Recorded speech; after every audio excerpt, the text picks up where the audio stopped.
Plans Meet Paper, and today I'm here to film a pregnancy update for weeks 27 through 30 of my pregnancy.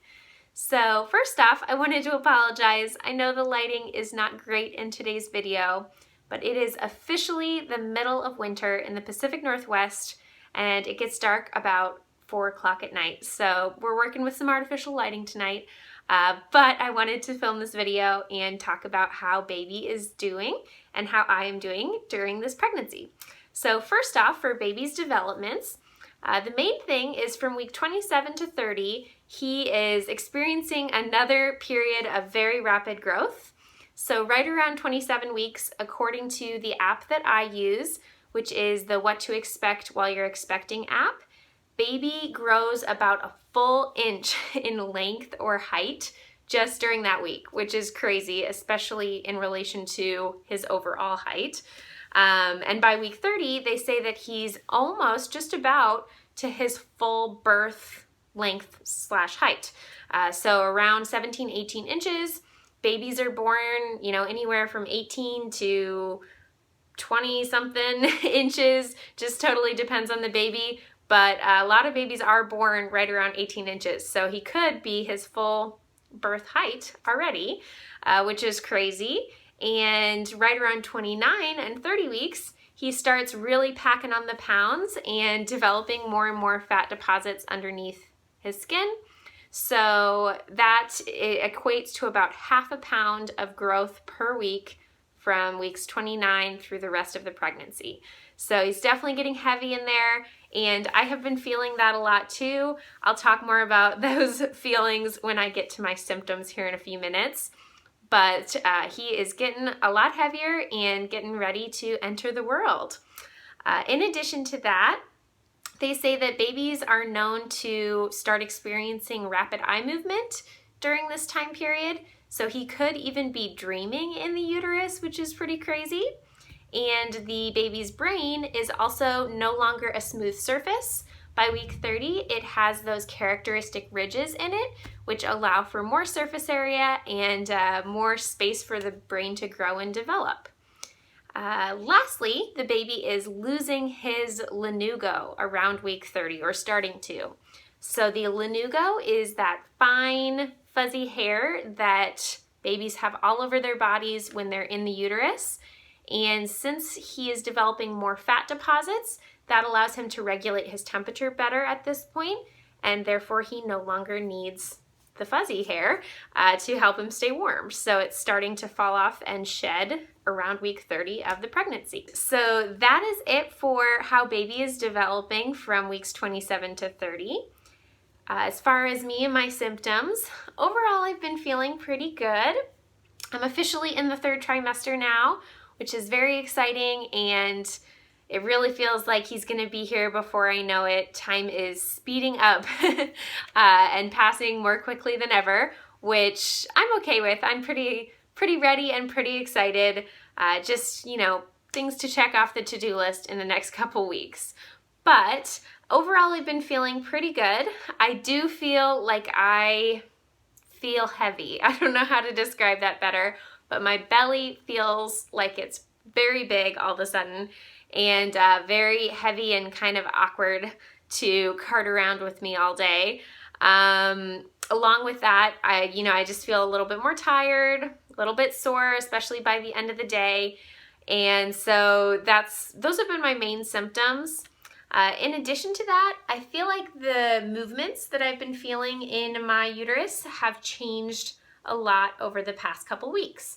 And I told one of the people who watches the videos that I would talk to about what the baby's movements have felt like throughout the pregnancy. So I wanted to touch on that in today's video too. So I started feeling movement around week 18 and 19. I probably was feeling it before that, but I didn't really recognize it for what it was, being a first-time mom. But early on, I felt the baby's movement as like little pokes and kind of almost like air bubbles inside my abdomen. But really, I think it felt exactly like a little baby kicking you from the inside out. It was just a little poke every once in a while, and sometimes you could tell he was really getting going and kicking more. but most of the time it was just a little poke every once in a while. That continued until about 24, 25 weeks, and most of the time it was just those little poke type feelings or air bubble type feelings. After around week 25, I started to feel more like a churning sensation and pressure in different areas. And I think that that's been due to the fact that he's getting a lot bigger and stronger, and then also there's less space for him to move around in there. So every time that he flips or turns or makes a big stretch or something like that, I'm feeling all of those movements much more keenly. And usually, you know, if he's stretching out or if he's turning, it's putting a lot of pressure on a specific organ, and so I'm feeling that as well. So those are kind of the sensations that I'm feeling more nowadays, is like a churning pressure type sensation. And I do still feel the pokes and the kicks as well, but they're in addition to that kind of churning or pressure. So I hope that that makes sense a little bit. And around week 30, I feel like I just have continued to feel more and more movement all the time. I don't feel like he's really slowing down yet. I've heard that as you get closer to full term, sometimes the movement slows down a little bit as they have less space and they're just really big in the uterus and kind of tightly in there. So I haven't felt any slowing down yet. It's mostly just been either increased or continued steady. I am doing kick counts as often as I can. So most nights, sometimes I miss a night or two, but I am trying to pay attention and make sure that the movement is staying as consistent as possible each day. So those are my main symptoms. As far as appointments and events, I have had another OB appointment or checkup. I had that around 29 weeks and it went well. Baby's heart rate was at 135 beats per minute, and I also had my gestational diabetes screen during that appointment. So I'll tell you a little bit about my experience with that. In Washington, or at least for my doctor, it was pretty laid back. They gave me the juice drink thing that you have to drink the appointment before and had me bring it home with me and keep it here at home. And then I just had to drink it about 30 minutes before my appointment began. And then they had to draw my blood exactly 1 hour after I drank the drink. It was not tasty. It tasted, I don't know, kind of like orange soda, but just the syrup. No carbonation and just very syrupy and strong. So it wasn't good, but it wasn't horrible either. I just kind of drank it down as quick as I could. And the worst part was just not being able to kind of rinse it or wash it down. So you can't have any water or, you know, gum or mints or anything after the fact. So you just kind of have to let it sit there and like stew in your body for an hour. So that part was, I think, the least pleasant part of it, was just kind of the feeling of that sugar rush building, and then also the sugar crash after the fact. But I did pass. I had normal results, so I was very encouraged and happy about that. And I have another checkup here in a few days, around 31 weeks. So I'll fill you in on how that goes in my next update. Starting at that next appointment, I start going to my doctor every 2 weeks instead of every 4 weeks. So I should have more updates about appointments and how they're going in my future videos.